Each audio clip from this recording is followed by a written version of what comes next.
Hey friends, good evening. Welcome back to my YouTube channel. In this episode, we are going to look at how to use Gmail accounts. So basically, when we talk about Gmail accounts, we are looking at sending messages using a Gmail account. So when you need to log into your Gmail account, when you click on the bar for Google, you can either choose to type in here gmail.com, or alternatively you use this. When you click on it, you'll be able to view these icons. So where you find Gmail is the one we shall tap.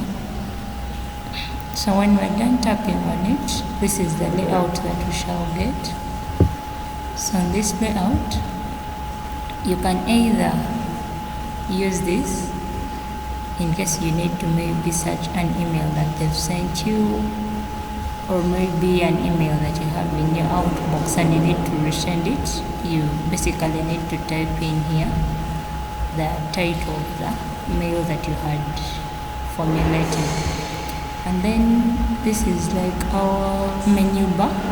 So the menu bar composes of these different icons. So we have this option where you can compose your mail from.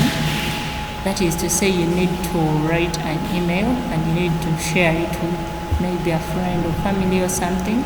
When you click on it, it has these options. So where they put to is where you address the person that is going to receive the mail. Then the subject, what you're addressing. Then the carbon copy is basically, CC is the carbon copy, like you can be able to know who is receiving and who is not. Then for the blind carbon copy, this one is basically the recipient who knows, no one else is able to identify. Then when you're done, you can press on the send button to share the email. So that is it basically about composing an email.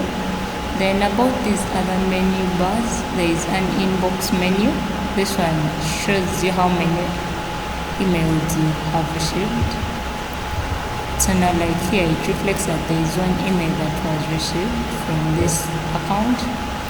Then we have these ones that are sent. Maybe you've sent an email to another person, can be able to reflect here. And then a draft is in case of you've written an email and maybe you sent it but it didn't go through.